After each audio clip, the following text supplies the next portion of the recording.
last example. We want to, we have a radius of 8 and a central angle of 40. We want to find the perimeter of this shaded region as well as the area of this shaded region. I want to point out, first of all, since this is a sector, it's part of a circle, which means that if this is 8, the radius, this other guy right here is also 8, the radius. Moving forward, to find the perimeter of anything is we're adding all sides.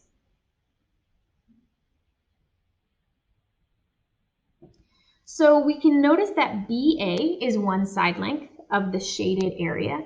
And then this arc length right here is also a part, and I'll label it S. It's really weird, but in mathematics, S is used to mark arc length. If you go into physics at all, if you're taking physics at all, you might see that at some point, but S. So you need to add up X and S in order to get the perimeter of this shaded region. It's weird because the arc is curved, but that's still that distance there, which encompasses this whole perimeter. So try and think about, how do we solve? Well, we do know that the arc length S is going to be a fraction of the circumference, so we can solve for that guy. I'm going to write down the formula with that thought. And then I'm going to try and think about X here. So I'm just making a plan, X is unknown, but we hopefully are noticing that this is part of a triangle. It's part of a non-right triangle. What do you think, which way for solving for missing parts of a triangle do you think we're going to use in order to solve for X? Hopefully here you said law of cosines. We have two side lengths, we have one angle, we want to solve for the other side length. We could use law of sines as well because it's an isosceles triangle, so we know that the base angles are equal, so we could do 180 minus 40, which is 140, which means each of these are 70, and then you could do law of sines and solve for that. But I'm willing to bet that a lot of you didn't see that, and if you didn't see it, that's no big deal because we could just use the law of cosines. So we know then that x squared is going to be equal to 8 squared plus 8 squared minus 2 times 8 times cosine of 40. The only reason why I have that memorized is because I'm a math teacher and I use it all the time. If you don't have that memorized, that's totally fine. You have it in your formula packet. Okay, so I have a plan right now to solve for x and to solve for s, and this is my to-do list at the top, so I don't forget halfway through the problem, why was I trying to solve for s? All right, theta I have, it is 40, so 40 divided by 360 times 2 times pi times 8. Go ahead and solve for that arc length, please. 3 significant figures should get you to 5.59.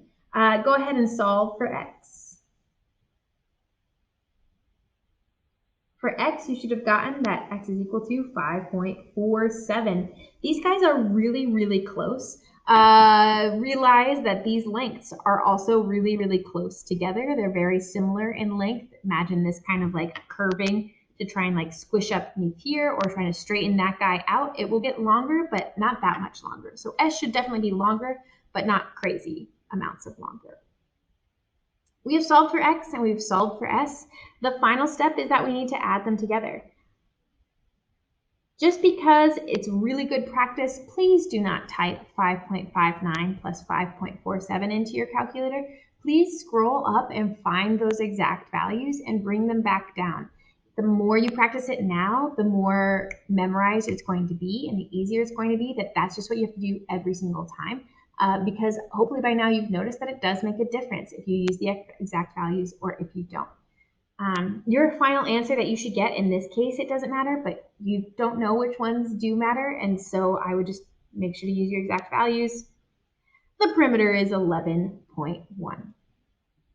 All right, the area of the shaded region. So the area of the shaded region, you can hopefully notice, is if we took the area of this whole sector, the whole slice of pie, and then if we took out the area of the triangle, what is left is the shaded region. So the area of the shaded region, SH for shaded, is equal to the area of the sector. sector, SE for sector, minus the area of the triangle. So here's my plan. Here's my general idea, is that in order to find the thing that I need to find, I'm going to find the area of the sector first, and I'm going to find the area of the triangle second, and then I'm going to subtract them out third. And that's my to-do list. First, find the area of the sector. How we find the area of a sector is theta divided by 360 times pi r squared. I can even say equals question mark. Hey, I need to solve for that. In order to find the area of the triangle, we now have two ways to solve for the area of a triangle. Hopefully, especially after last notes, you can notice that we're going to use our trig way here. And we're going to do 1/2 times AB sine of C. And we need to solve for that guy. Go ahead and solve for the area of the sector. Theta is 40. Radius is 8. Plugging those in appropriately gets us 22.34, or 22.3 for 3 significant figures. Go ahead and solve for the area of the triangle. We're going to use A and B as 8, and we're going to do sine of 40 to get a total of 20.57. I'm kind of working backwards here. Now that I've solved for both of them, I need to subtract them to find the area of the shaded region. Your final answer should be 1.77 centimeters squared. Great job today, guys. As you can see, our last notes are actually going to be very long. They're going to cover a lot of material, all about three-dimensional geometry. You have it all in your formula packet to some extent. Some are just straightforward and they give you the full formula. Some of them give you like a part of the formula that you then have to kind of piece together. But this will be our last lesson, this upcoming lesson with 3D geometry before our test. We've done a lot. This is our geometry unit along with scientific notation, rounding, bounds stuff. So this is us at the end of our unit. So go ahead and think about that as you're wrapping this up. Maybe start reviewing some of the things that we did at the beginning. Our test will be soon. Good job.